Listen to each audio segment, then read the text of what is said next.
porque a nossa tradição ela tem tudo, ela nos completa, ela nos complementa, ela tem toda a filosofia necessária para nos fazer, nos entender enquanto o ser afrodescendente. Sou Babadiba de Manjá, Babalorixá da comunidade terreira Ilê Axé Iemanjá Omiolodô.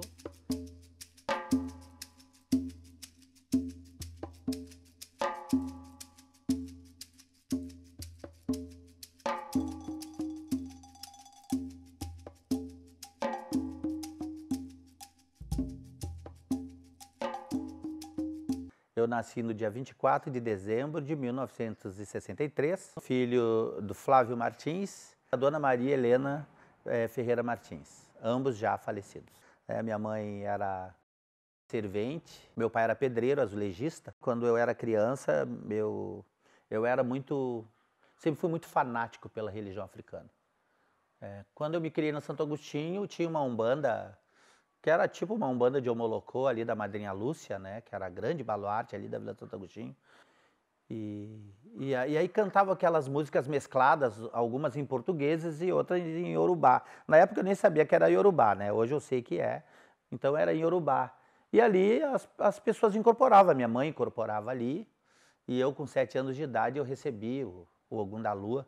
Foi o maior escândalo na terreira, uma criança incorporando, recebendo uma entidade. Aí foi uma correria para trancar, e trancaram a entidade, eu nunca mais recebi nada. Na década de 70 ainda, em 1974, foi quando a gente saiu lá da Vila Santo Agostinho e retornou aqui para a Vila São José, que foi onde a minha mãe nasceu e se criou, que é onde morava a minha avó, que era a Ialorixá. A casa dela era o salão, a cozinha e o quarto de santo. Não tinha nem quarto para ela dormia numa caminha de meio casal, uma caminha sempre bem arrumadinha, né? No salão, que é onde ela fazia os atendimentos do povo que vinha ali jogar búzio, enfim, que vinha fazer as consultas. E aí chega a dona Helena com 11 filhos. E aí, bom, o que aconteceu? Teve que dividir os filhos na família, com os irmãos, né? E eu fui um dos filhos que acabei indo com a minha irmã, com uma das minhas irmãs, para Viamão, para morar com a mãe Otília, né? Então eu morei até 1980 com ela. Eu vendi, desde os 10 anos eu vendi picolé nas comunidades lá, eu saía vendendo picolé. No verão, no inverno eu vendia bala nas praças lá de Viamão.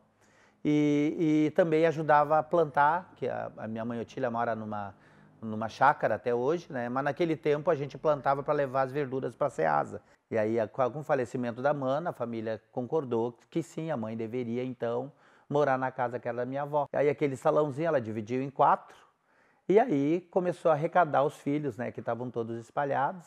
Eu fui o último, né, que ela conseguiu trazer de volta. A década de 80 ela tem uma significativa muito importante assim no meu despertamento, né, político, no meu despertamento social, inclusive enquanto afro-religioso. Porque é quando eu chego passo da adolescência, né, faço 20 anos, 21 anos, em 1983 eu cumpro meus aprontamentos, né, eu me torno, né, uma pessoa pronta na religião, faço assentamento de Iemanjá, e em 1980, quando veio morar com a minha mãe, bom, a minha mãe era pobre, era muita gente junto e era difícil para alimentação e para passagem do dia a dia. Naquele tempo era fichinha, né? Fichinha de transporte. Era difícil conseguir as fichinhas para ir trabalhar e difícil ter a carne no final de semana. E eu saio desesperado para arrumar um emprego, né? Porque, bom, como é que eu vou me manter, né? Como é que eu vou? Eu não posso ser simplesmente mais uma boca, né? Eu tenho que contribuir, eu tenho que fazer alguma coisa para modificar essa situação da família. E aí eu arrumo um emprego na confeitaria Piratini, ali na Rua Laurindo, o lendário Doces Piratinis aqui de Porto Alegre, né?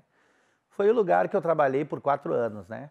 E aí um dia eu saio do trabalho, em 1984, em abril de 1984, e vejo aquela aglomeração em Porto Alegre. Era muita gente, era bandeira de sindicato, bandeira de partido, era muita gente nas ruas e um telão gigantesco na frente da prefeitura e muita gente falando e comentando.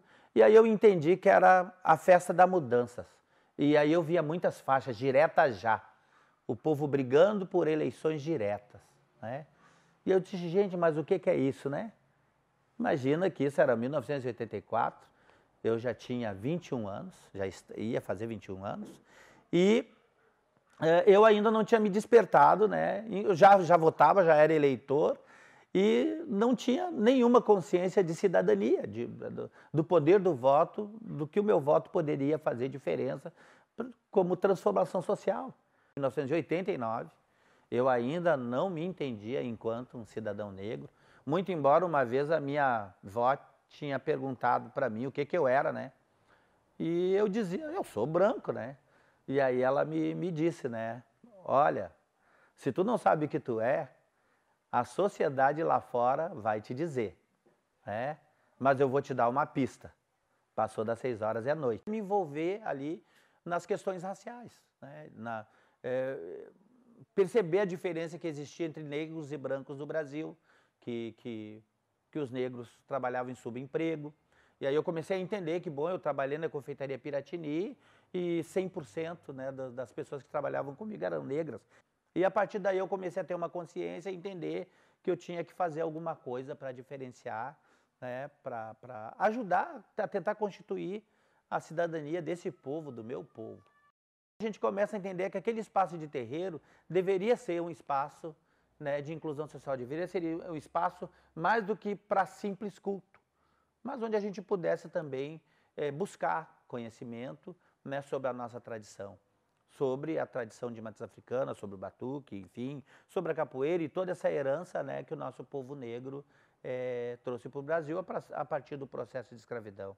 Ali eu me dei por conta que o Brasil era um país escravagista desde sempre, que ele foi forjado em cima de um pensamento escravagista, pensamentos e atos escravagistas, e que desde sempre, né, o negro acabou sendo sempre excluído de todos os direitos, sempre foi tratado de uma forma muito desigual, né? E aí, para corrigir essa igualdade, só com muita luta, né, e deve demorar o mesmo tempo, né, que demorou para desconstituir. Como é que vai se discutir inclusão social para o povo negro, né, sem levar em consideração a resistência das tradições de matriz africana? Tem que ser eixo para essa discussão. E aí a gente começa a fazer, muito incomodado com os ataques televisivos das igrejas eletrônicas, né? Eram ataques muito escancarados, nos endemonizando. A gente, incomodado, começou a falar sobre afroteofobia. E aí, começar a dizer que, por exemplo, Exu não era o diabo, que diabo não tem nada a ver com a nossa tradição. Nós conseguimos fazer em Porto Alegre o primeiro curso de epistemologia negro-africana e pedagogia do axé, que agregou 60 pessoas, né, militantes do movimento negro, enfim, do movimento religioso, né, para estar dando um novo olhar para a tradição de matriz africana, que a gente chamou de um processo de reafricanização, né, de revisitar um passado teológico, de compreender, né, de ter acesso aos mitos, a essa mitologia de matriz africana. A criança, né, e o adolescente, enfim, tem que participar de tudo, tem que conhecer a tradição, né, da gente, porque vai se tornar menos vulnerável, e a gente entendeu que deveria fazer alguma ação nesse sentido, né, de tornar a criança melhor na escola, as crianças que eram do terreiro e da comunidade. E aí a gente cria, então, o projeto Orinu. O projeto Orinu iniciou com 40 crianças da comunidade e que tinha oficinas diversas, né? Oficina de dança, oficina de capoeira, oficina de canto coral, oficina de teatro, enfim. Foi um projeto que fez uma grande transformação na criança e na juventude do terreiro. Inclusive, nós tivemos uma apresentação pública muito bonita, né, na Casa de Cultura Mário Quintana, né, que foi o mito da criação do mundo, foi emocionante, lotadíssimo, ingresso a R$ 1,99, foi muito bacana e que valeu muito para a autoestima das nossas crianças e para dar visibilidade para o terreiro, para a comunidade, para a nossa militância, né, enquanto militantes mesmo, enquanto preservadores dessa cultura e dessa tradição. E aí começamos a fazer seminários para fora e começamos a nos entrosar, né, adentrar ali no movimento negro, né, de Porto Alegre. A gente começou a ter contato com muitos militantes históricos. Ali a gente encontrou o Lua, a gente encontrou a Conceição, a gente encontrou o Pernambuco, né? Mais adiante acabamos encontrando o Dr. Onir, Dr. Onir, na luta pelas terras do Quilombo Silva, foi um marco muito importante, que nós levamos 40 crianças do Projeto Ori no Herê e fizemos uma barricada de tambores, né, atrás das fogueiras para a Brigada Militar não invadir o Quilombo. Atrás das fogueiras as crianças ficaram tocando tambor para milindrar a brigada de invadir o Quilombo. O primeiro levante do povo de terreiro no Brasil foi aqui em Porto Alegre, aqui no Rio Grande do Sul, o estado que tem o maior número de terreiros do Brasil, contra uma lei que tentava proibir a sacralização de animais nos terreiros, que foi a lei de um deputado evangélico, Manuel Maria, que a partir do Correio Nagô, que é no boca a boca, orelha e orelha, nós fomos chamando todas as lideranças religiosas para invadir a Assembleia Legislativa e fazer a defesa do povo de terreiro. Nessa época, apenas 2 deputados acolheram nossas demandas, desceram para nos receber, que foi o Edson Portillo e a Jussara Coni. Na época já tinha conhecido também na caminhada a mãe Norinha de Oxalá, que também estava incomodado com a questão dos neopentecostais atacando a gente. E aí nós lotamos o Dante Baroni, foi a primeira audiência pública do povo de terreiro no Brasil, que foi na Assembleia Legislativa do Estado do Rio Grande do Sul, onde nós tratamos da Lei Manuel Maria, e quando a gente conseguiu constituir a Lei Edson Portillo, que tinha 2 parágrafos, né? Exclui-se dessas vedações os cultos e liturgias de matriz africana, né? Que deu uma briga muito grande, foi um enfrentamento muito grande social, porque no início o Beto Mersch, que era defensor dos animais e ambientalista, que insuflava os evangélicos aí contra os religiosos de matriz africana, fizeram greve de fome na frente do Palácio do Governador. Na época o governador era o Germano Rigoto, com gatinhos e cachorrinhos, né, fizeram greve de fome e tentando fazer alusão que os gatinhos e cachorrinhos eram utilizados, né, nos nossos ritos. E naquele tempo, junto com o Edson Portillo, nós criamos um comitêzinho, uma comissãozinha com 8 pessoas, e saímos batendo de porta em porta em cada órgão de imprensa, rádio e televisão. E fomos recebidos, fomos entrevistados e conseguimos, na época, mudar a opinião pública no que diz respeito a sacrifício de animais.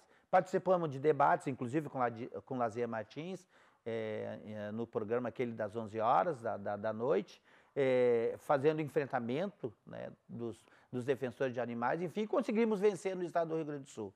O Ministério Público recorreu para o Supremo e ficou lá 15 anos essa ação lá sem ser votada, dizendo que era inconstitucional a Lei Edson Portillo, e agora em 2019 é que o Supremo acabou votando e de novo nós fomos vencedores. Nós lotamos o Supremo e fomos vencedores.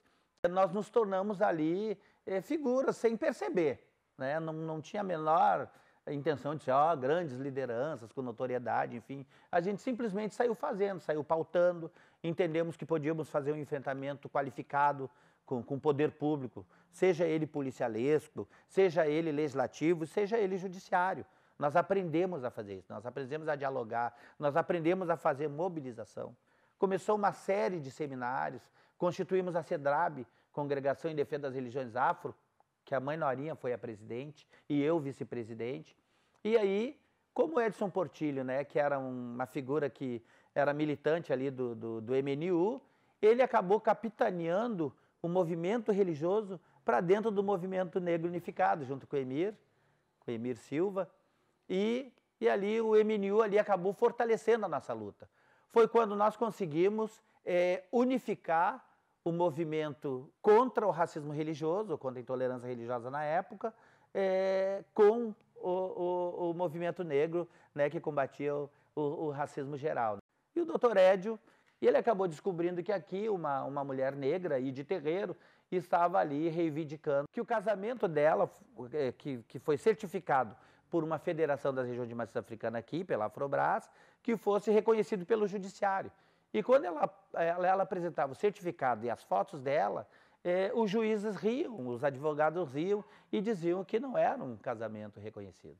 E coincidentemente essa pessoa era minha filha de santo, era a Gorete, E aí a gente localizou a Gorete e no outro dia era a Rede Globo por um lado, o SBT por outro, batendo na porta do terreiro para falar sobre a questão do casamento da Gorete, que o Dr. Ed acabou vencendo, fazendo uma bela sustentação oral e teve repercussão internacional, primeiro casamento reconhecido pelo judiciário feito dentro de um terreiro.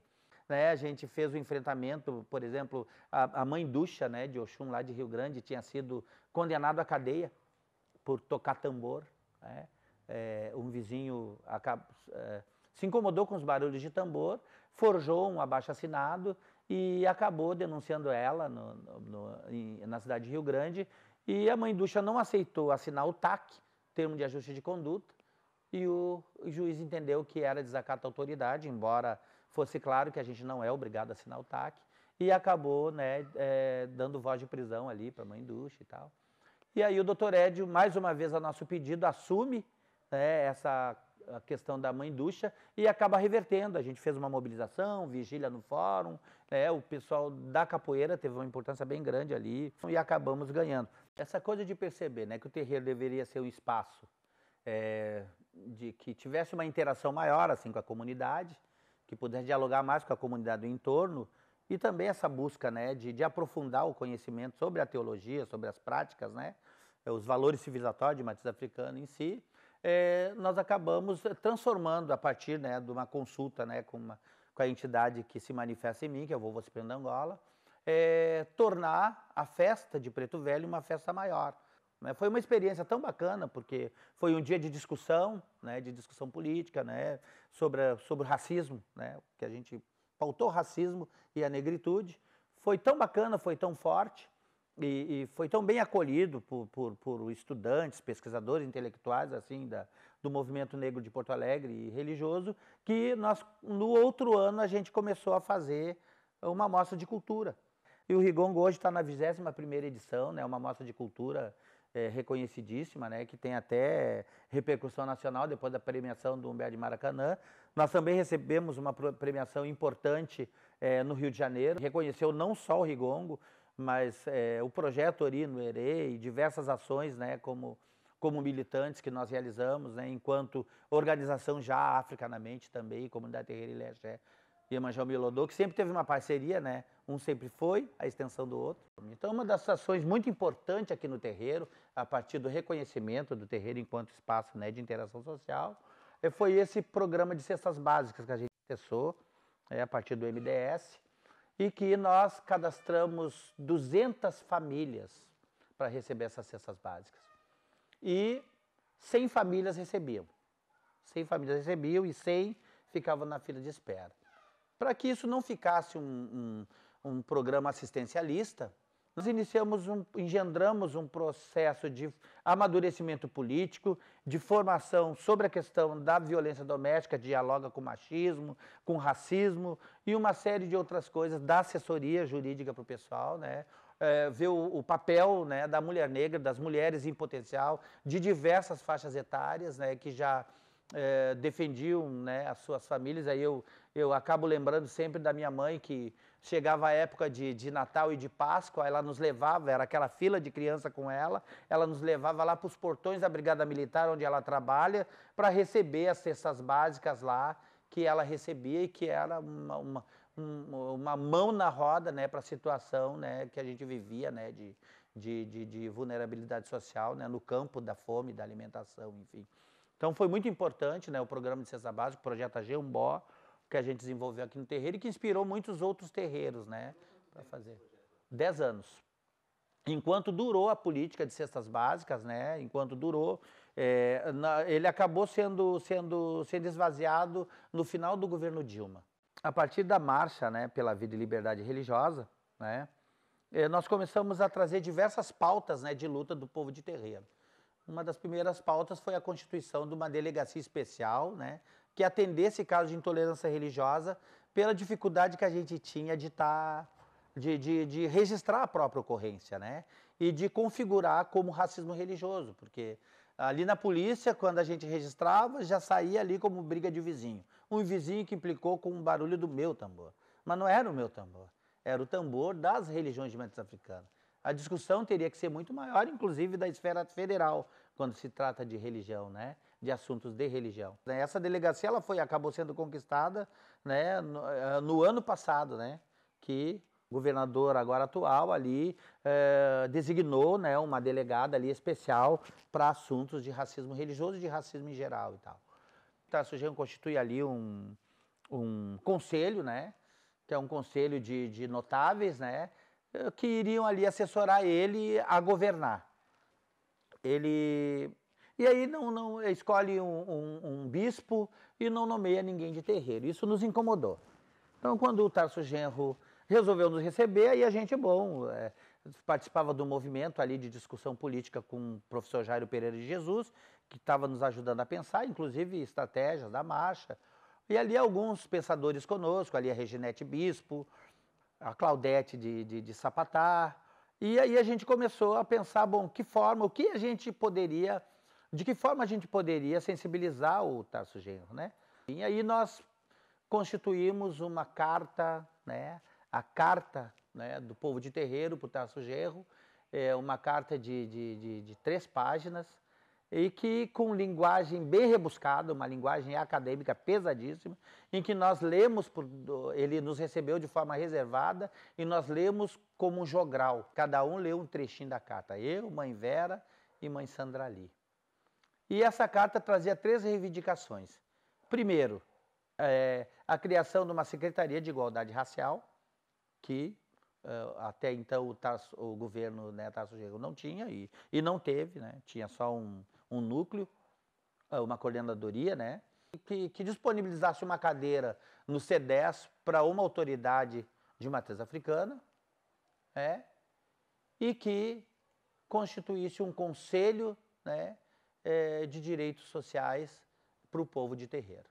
E aí, dali a 30 dias, ele nomeou, né, nós indicamos a Mãe Sandrali, né, para ser a nossa representante no C10, e também criou um comitê com 28 lideranças do povo de terreiro, e a gente tinha ali, nós tínhamos núcleos, né, da Rede Nacional de Religião Afro e Saúde, em diversas cidades do interior, porque nós fizemos essa incursão, né, de formação pelo Estado, ILESECOS, de formação política de povo de terreiro. Então, todo o Estado do Rio Grande do Sul nós já tínhamos viajado e mapeado algumas lideranças que tinham perfil de discussão política e de militância. Então, nós tínhamos núcleos em todas essas cidades.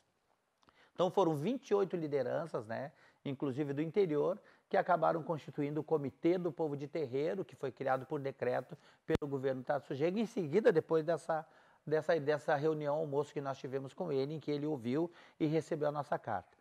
E aí, bom, só que esse comitê entendeu que teria que consultar um número expressivo de pessoas de todo o estado do Rio Grande do Sul, e não só de Porto Alegre, ou dessas cidades que estavam representadas no Conselho. E aí a gente trouxe o desafio dele de fazer a primeira conferência do povo de terreiro do Estado. E realmente ele bancou a conferência, foi a maior conferência do Estado,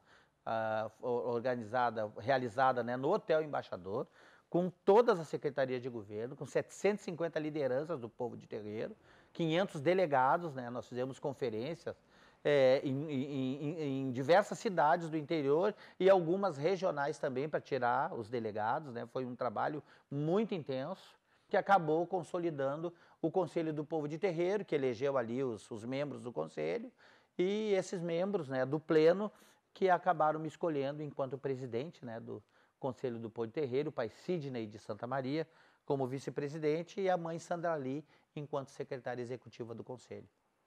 E a partir daí, muitas outras políticas nós consolidamos, né?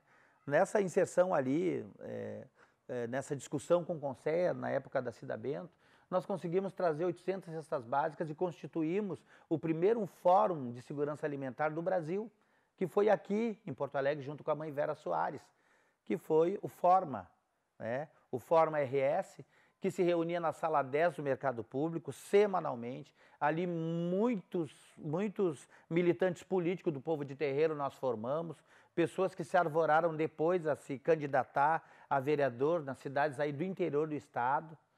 Nós começamos a viajar pelo estado do Rio Grande do Sul para fazer a politização do nosso povo de terreiro, despertar a consciência política, essa militância política de pais e mães de santo, dizendo que não tinha mais lugar para um pai de santo que ficaria só no terreiro, atrás da mesa de búzios, esperando que alguém batesse por uma consulta. Mas que nós precisaríamos, de fato, militar, pautar o poder público pelos nossos direitos, né? Porque, bom, pai e mãe de santo não se aposentam, né? Acabam vivendo e morrendo na miséria, porque aqui no Rio Grande do Sul eles ficam mais velhos e as pessoas começam a abandonar, acabam ficando sozinhos, muitos mais velhos.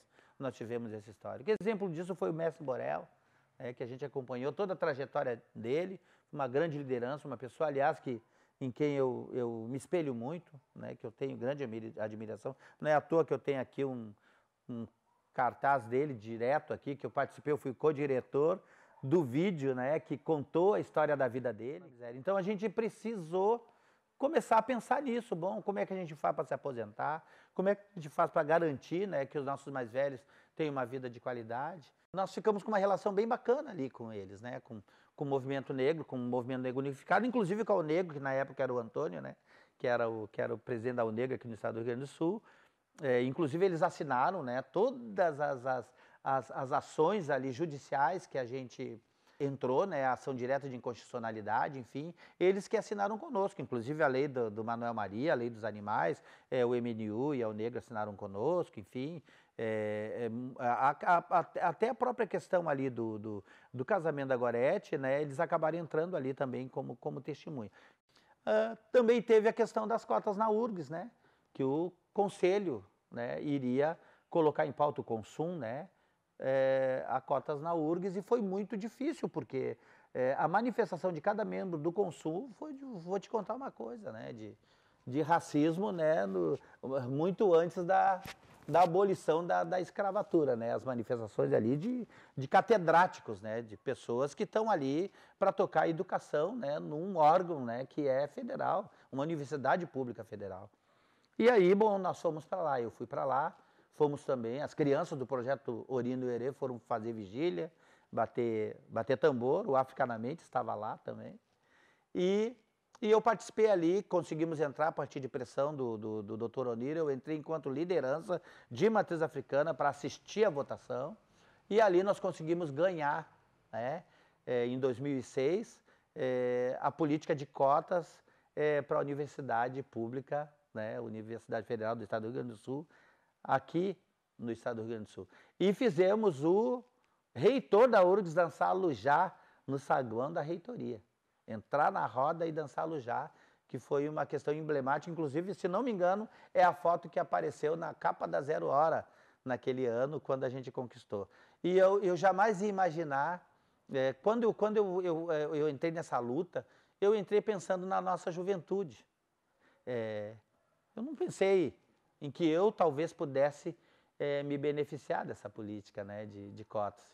E aí, em 2013, eu acabei fazendo vestibular na URGS enquanto cotista e acabei sendo aprovado. Eu e a Nina Fola, e acabei me formando, né, fazendo a faculdade em saúde coletiva, né, eu sou bacharel em saúde coletiva, cotista pela URGS, né, acabei usando... E sendo exemplo aqui também para um bando de jovens aqui da comunidade dessa conquista, né, que é essa política, né, de cotas na URGS, que está ameaçada hoje, aliás. Eu sou o único o babalorixá da família, né, que se atravessou, que se tornou babalorixá, que sou sucessor de axé, porque essa comunidade de terreiro foi formada por grandes mulheres, né, mulheres bem lutadoras. A minha bisavó foi a fundadora por volta de 1930 desse terreiro. Depois a minha avó assumiu, a dona Amanda de Inhansã, que foi uma grande figura em que eu me espelho, foi uma grande alorixá, né? E fui criado, né, pela minha mãe Otília, que são duas irmãs, e a minha mãe para mim foi uma grande batalhadora, por ter superado tantas dificuldades na época dela, né? Eu sempre digo, a minha mãe morreu com 70 anos, se tatuou, usou piercing, e tinha, né, uma fala que envolvia, né, muita juventude, né, no entorno dela, uma fala sempre jovem, era uma mulher de Oxum Pandá.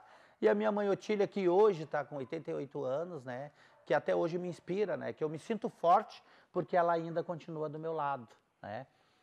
Mas na minha trajetória, sobretudo religiosa, eu encontrei uma grande figura, né, que é o seu Adão do Bará, seu Adão do Bará, Adag, que é irmão biológico, né, do Tuia do Bará. Na minha caminhada eu encontrei Mãe Beata de Iemanjá, encontrei o Mestre Borel, né, encontrei o pai Euclides, né, do Maranhão, que foi um grande inspirador, Mãe Lusa, minha grande Mãe Lusa, o Ogan Marmo, né, que foi o idealizador da Renafo Saúde, que me inspirou muito, né, assim, de âmbito nacional. E aqui, de âmbito local, né, as grandes lideranças do movimento negro, né, sempre me inspiraram e me fortaleceram. No fim, eu acabei atuando em diversas frentes. Eu acabei me elegendo como membro do Conselho de Cultura, né, e me vi na luta da formação do primeiro colegiado de cultura afro no Ministério da Cultura, no MINC, e acabei sendo protagonista, né, da primeira oficina de cultura afro no Maranhão, que reuniu 600 lideranças no Maranhão, uma oficina nacional que apontou um número bem expressivo, né, de política pública, né, para povo de terreiro e para a comunidade negra, inclusive. Hoje eu milito, né, defendendo a política nacional de saúde da população negra, como política inclusiva do Sistema Único de Saúde, né, já de olho no racismo institucional. Me vejo militando no próprio Conselho do Povo de Terreiro, né, no enfrentamento direto do racismo religioso, da intolerância religiosa, que ainda tenta endemonizar as práticas e liturgias de matriz africana. Eu faço parte também do Comitê Interreligioso aqui do estado do Rio Grande do Sul, né, onde as religiões sentam para discutir de igual para igual, para pensar estratégias hoje, por exemplo, de combate à discriminação, né, a luta, por exemplo, contra o fascismo, contra esse sistema, né, de atentado à democracia que se estabelece hoje no Brasil e no mundo, né. Fui convidado para fazer parte da Coalizão Negra por Direitos em São Paulo. Estão as grandes lideranças do movimento negro do Brasil nessa coalizão. Sueli Carneiro, Edson Cardoso, Matilde Ribeiro, grandes lideranças do movimento negro faz parte dessa coalizão hoje, que está fazendo o monitoramento, inclusive do Congresso Nacional, pautando o Congresso Nacional por políticas públicas, né, de direitos para o povo negro, de reconhecimento, fazendo enfrentamento desse retrocesso político do Brasil a partir do golpe, né, de Estado de 2016, né, e aqui no Estado também, né, sempre linkado com todos os movimentos, né, de negro e movimento religioso aqui do estado do Rio Grande do Sul. Então a gente está sempre na luta, sempre se atualizando e mantendo vivas as nossas pautas que não podem morrer em pleno século XXI. Quando a gente fala de racismo, quando a gente fala de resistência, né, essa resistência, né, é pela vida.